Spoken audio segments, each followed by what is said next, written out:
Welcome back to the improvised OC story, where you guys helped me to create characters and now we're creating their story.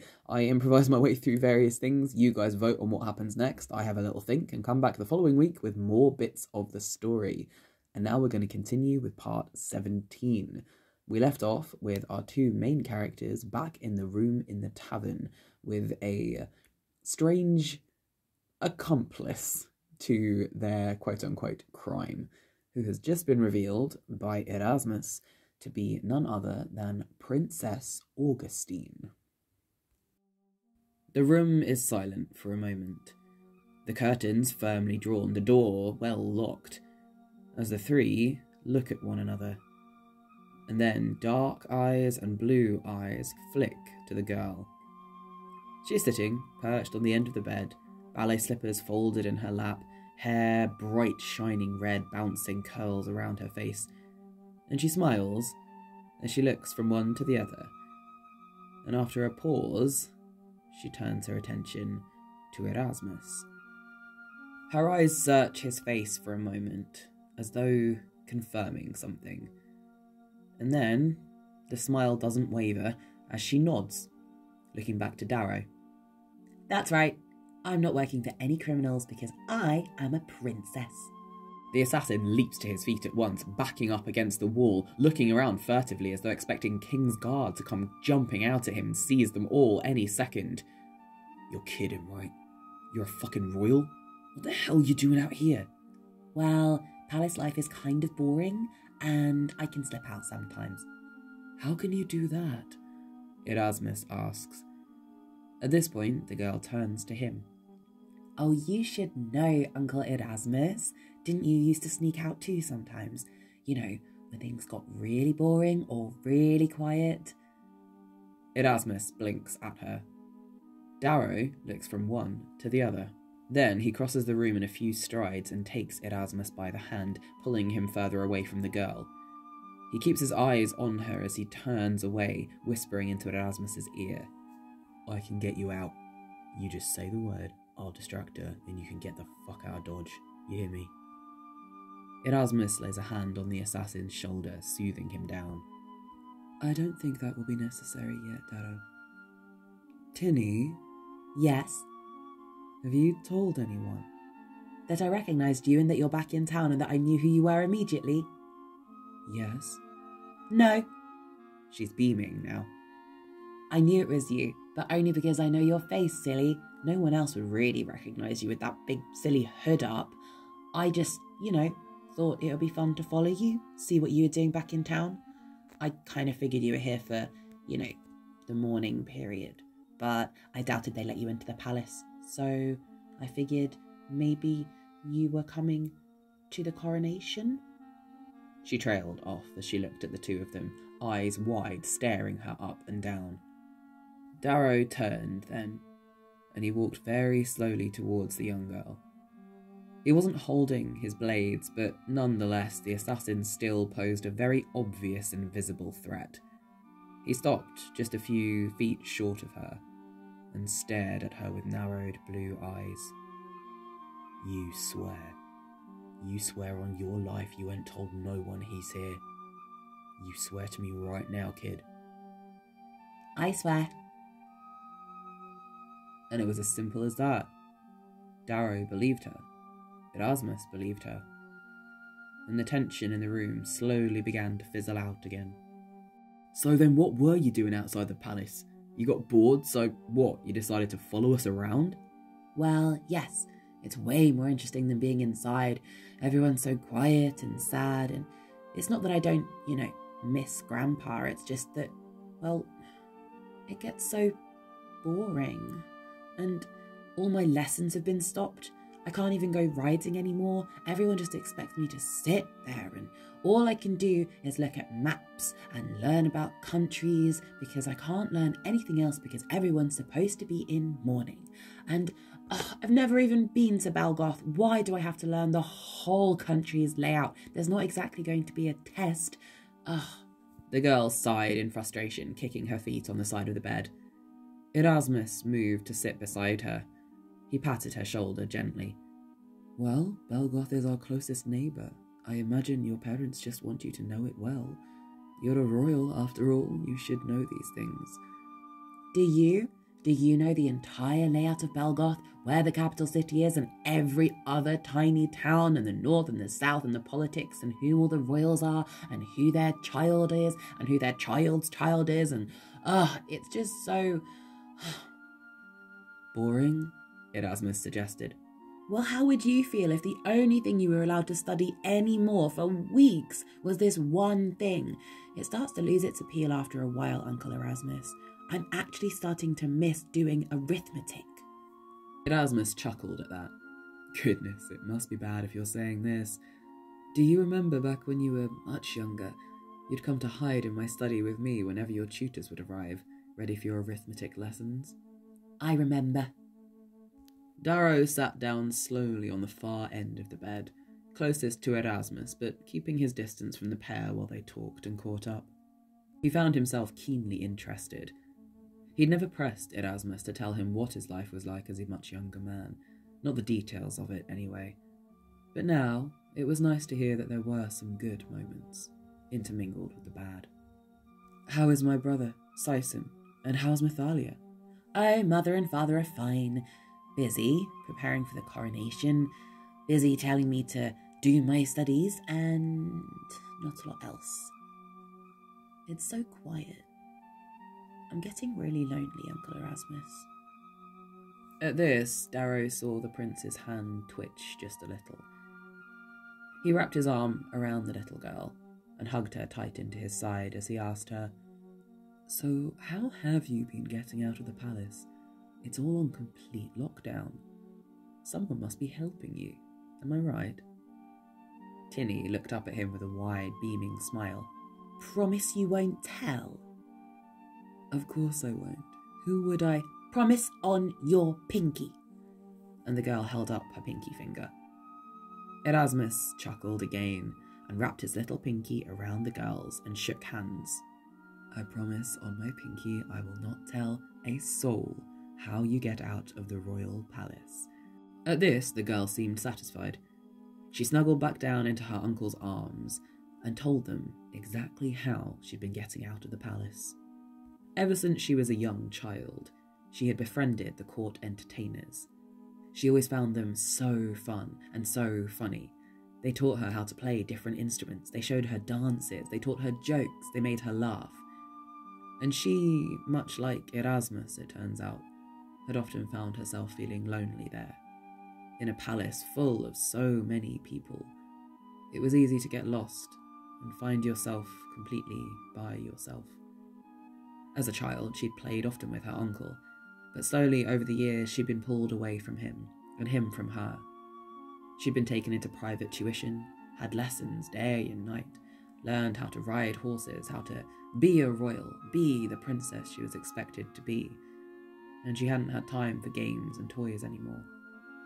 And while she'd wanted to learn how to play different instruments and things for music, she hadn't been encouraged to do so.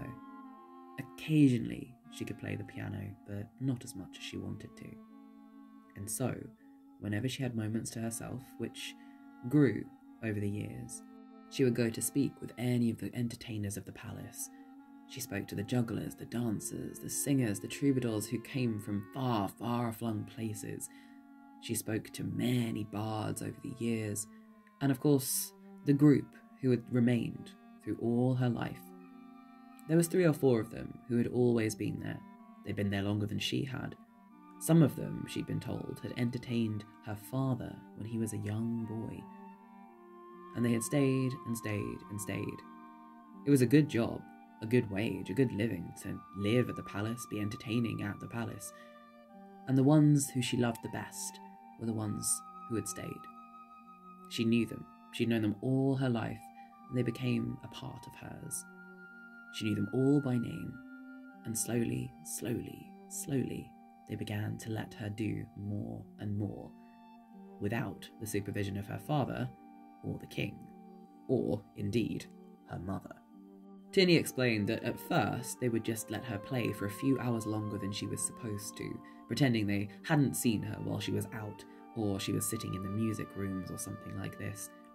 but then they would help her to get into places she wasn't supposed to be, to go and explore wings that were cut off or places that were being redecorated. They would show her the servant quarters, their quarters, rooms, endless places she had never actually been able to go to before, always exploring. And then, when she felt she'd seen every inch of the palace, she wanted to go out. The royals did sometimes, of course, always with escorts and in golden carriages, mobbed usually by people either wanting to talk to them, to speak to them, to give them loads of attention, or indeed to shout and hurl insults. You never could quite tell what you were going to get when you left the palace. Mostly it was adoration though, but even that meant she couldn't go anywhere without being mobbed. She wanted to go and explore the whole city, every single piece of it, to mark it almost as hers. But she couldn't do that if she went out looking like a princess. One day, one of the jugglers was going into town to get his costume altered. He would only be gone for a couple of hours, but he agreed to take Tinny with him. And so Princess Augustine slipped out of the palace unseen, in a normal, ordinary outfit, and accompanied him all the way to the tailor's. She sat, she watched, and then they went out. They explored the market a little bit and then went back, retrieved the costume, and returned to the palace as though nothing had happened at all. And from then, she was hooked. She had to see more. Sometimes she would play with other children, but often she was by herself, and this time it didn't feel lonely. She was by herself, but she was exploring. She was doing so many things. She wanted to climb over the rooftops, ironically thinking it would be like being an assassin. Darrow, at this point in the story, cleared his throat and looked directly at the floor. But it seemed the princess was rather clever, and she had worked out a few things.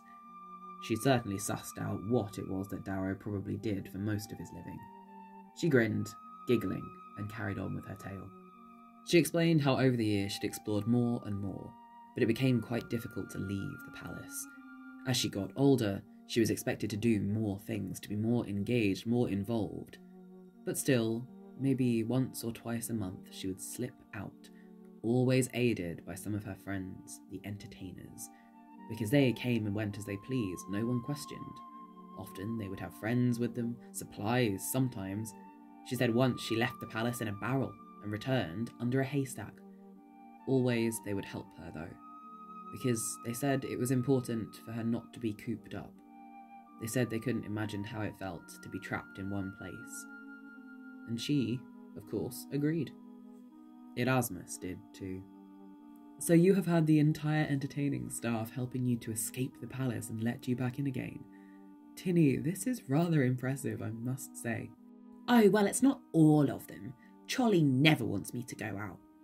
Cholly is the jester, am I right?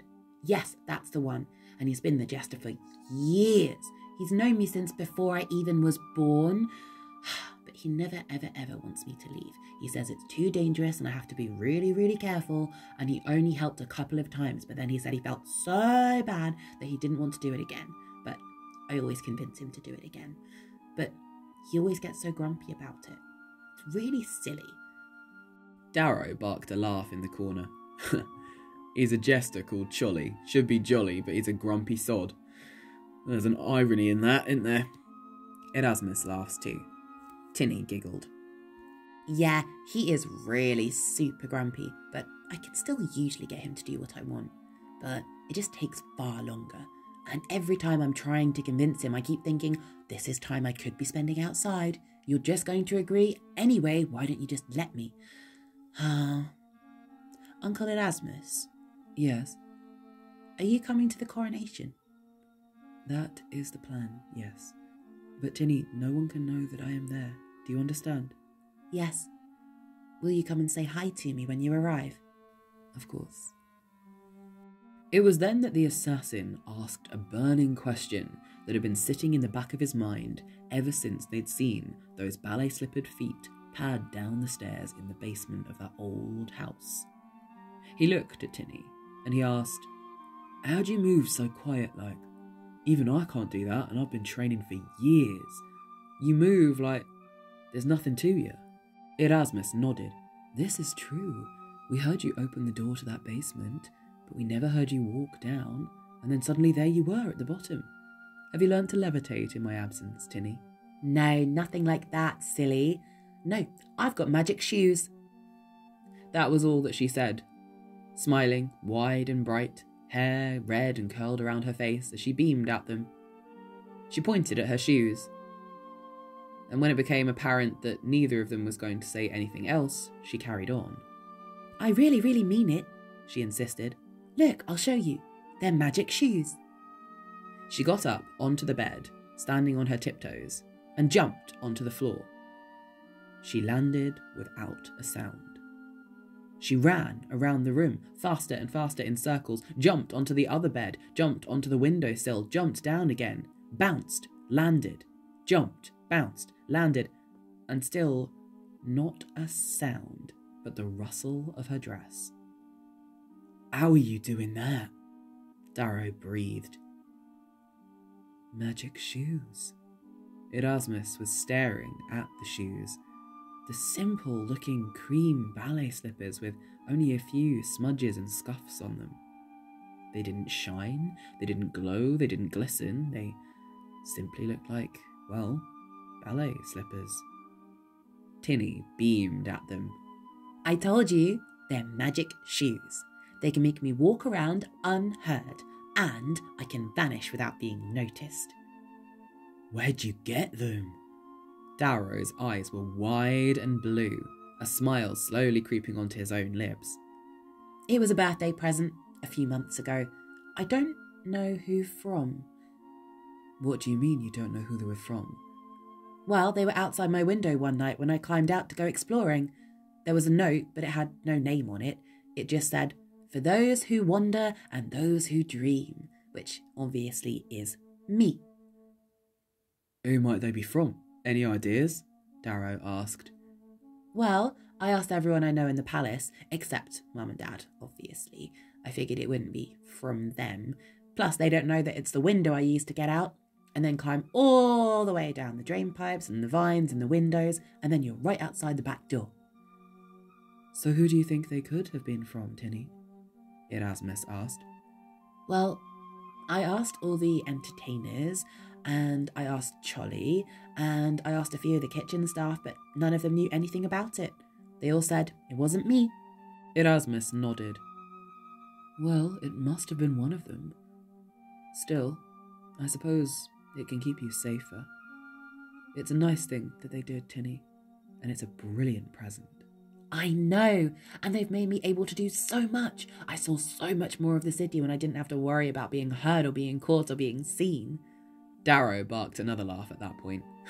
All you need now is an invisibility cloak and you're all set. You can get invisibility cloak? Don't tell her that, Darrow. She's already going out. May as well make her as safe as possible. Right, Tinny? That's right.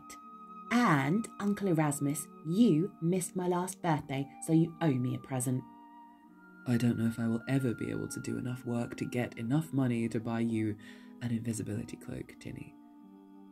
Erasmus, nonetheless, was still delighted, quietly, deep down inside, at the alliance seeming to form between the assassin and his niece. The three of them continue to talk as another hour rolls by. Darrow and Tinny are discussing tips on how to sneak across rooftops, Darrow giving her pointers on where to grip and grab, and Erasmus finds himself drifting into a calmness he hasn't felt for a long time, and he realises how much he had missed some of his old life, even just this one little piece. Well, Darrow sighed, putting down his plate and looking at Erasmus. I don't reckon we should risk going back to that house again. We've only got 2 of the 4, but it's better than nothing. I can try and explain what happened, but I don't think they'll give much of a toss. Still, half the money, if they're giving us it, might be a little bit less, but still, it is better than nothing, I guess. Erasmus nodded. I do not wish to return to that place, and I would not send you there either. And Tinny, please never, ever go back there. I know you have magic feet. He smiles at this, looking down at the shoes. But still, it was incredibly dangerous what you did. Please, that one place in the city, do not go back. For me? I promise. But no sooner has the promise left her lips than the young princess has a sly smile on them instead. She reaches for her little rucksack adorned with fluffy creatures and keychains and pulls it into her lap. So, I couldn't help but overhear what you were going to look for when I saw you going into the house, and I recognised Uncle Erasmus, and so I thought I'd follow you, and, well, while I was in there, I couldn't help but notice these. I saw them as soon as I came in through the cat flap, you see. You couldn't see them, they were on the other side of the hallway. They were sort of buried in a big pile of laundry and newspapers and old things that smelled, and, well, look. And she produced the other 2 rose gold candlesticks. The 2 men stared at the little girl in absolute bewilderment. Erasmus's mouth falls open as he stares at the candlesticks, taking them gently from his niece and holding them up to the light, inspecting them. They were the matching ones, the final pair from the set of 4 that they needed. Darrow, meanwhile, had leapt to his feet and offered the princess the highest of high fives that he could ever manage. I am so fucking proud of you, you little legend. You are amazing. You are a criminal in the making. You are going to be fantastic. When you get older, the things that I'm going to teach you, it's going to be incredible. With them shoes and your brains, you are going to kick everyone's butt. You're going to be fan-fucking-tastic. Tinny was smiling so brightly as she jumped off the bed and danced around and around in a circle, dragging Darrow round and round with her by the hand. She kept going and going and going, and it was the brightest Erasmus had seen her since she was a young child. All too soon, though, the time has come for Tinny to return to being Princess Augustine at the palace. The door has been left open for her, and she needs to go. She runs to hug her Uncle Erasmus tight around the waist, and as she has her face buried in his shirt, she mumbles, "I never believed anything they said about you, Uncle Erasmus. I knew you'd never, ever kill Grandad." Erasmus can't think of a thing to say to that. He's so grateful, so very touched. He hugs her tight, squeezing close, and then releases her. Then Tinny turns to Darrow and offers him a hug as well. The assassin is completely taken aback, perplexed, but opens his arms and she runs to hug him as well. As she does, she goes up on her tiptoes and whispers in the assassin's ear. "So I really like you, and I think you're amazing, and I want you to teach me everything that you know. And I think that my Uncle Erasmus really, really likes you, and I can tell you really, really like him too. But," and her voice turned just a little steely at this point, "remember, I can sneak up on you and you'll never ever know. So you be amazing to him. He deserves it." She gives Darrow a quick kiss on the cheek, and then she's gone, out of the window and back to the palace. Darrow blinks. He believes her. Turning to Erasmus, he offers him a kiss as well. And then they settle in to go to bed for the night, both completely shocked, delighted, and confused by the day's events. The next morning, early, Darrow heads back down into the black market. He hands over all 4 of the candlesticks and gets their money. When he returns, Erasmus says that it won't be enough to buy them the clothes that they need. And so, they have 3 weeks, roughly, until the coronation. They decide to earn some more. Darrow scouts about, but still finds no signs of Maximus or Lumins. He wonders if they've travelled further afield looking for him. He doesn't like it, either way. Erasmus finds some work in the tavern kitchens. He likes it very much because it's simple fare that he can learn fast, and he's hidden from all customers in the back, where they don't ask many questions. Darrow takes a couple more odd jobs from the black market.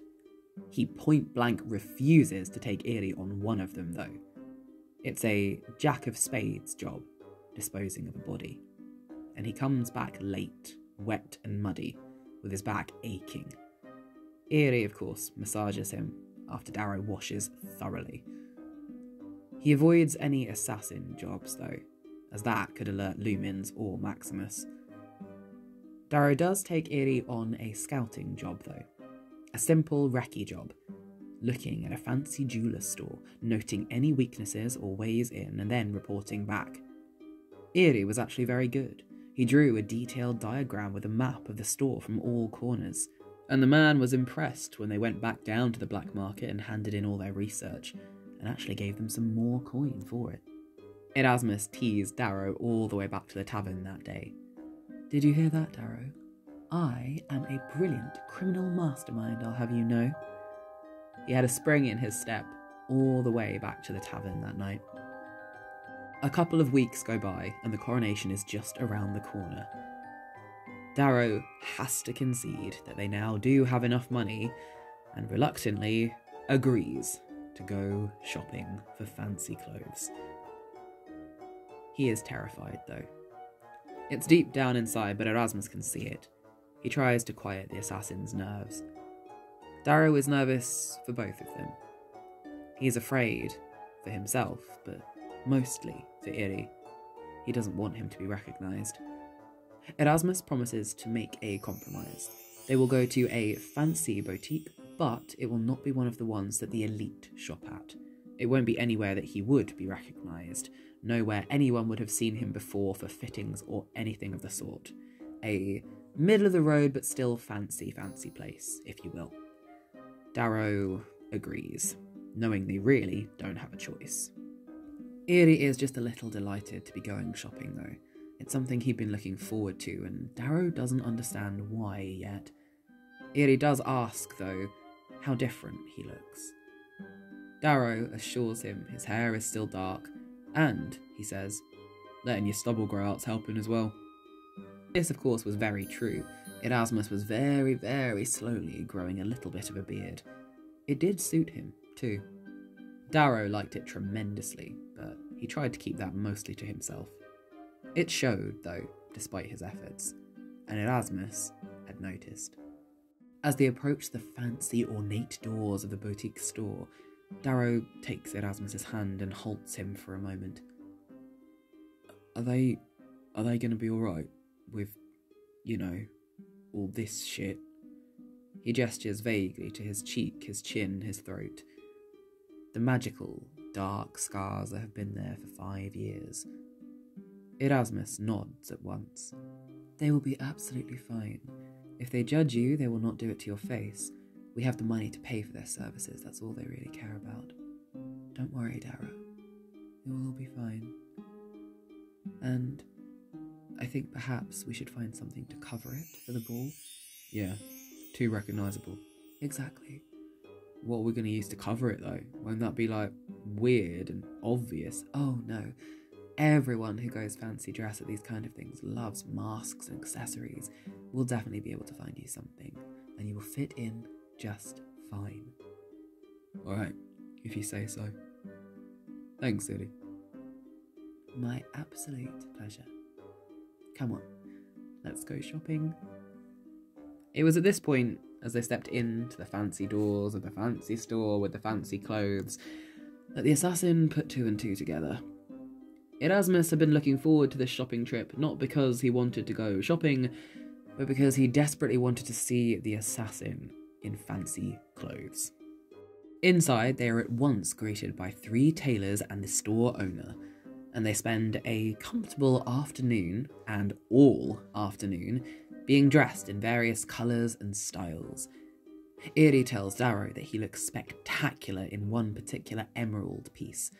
The tailors say he suits the pearl and the white. Darrow finds them all just a bit too bright.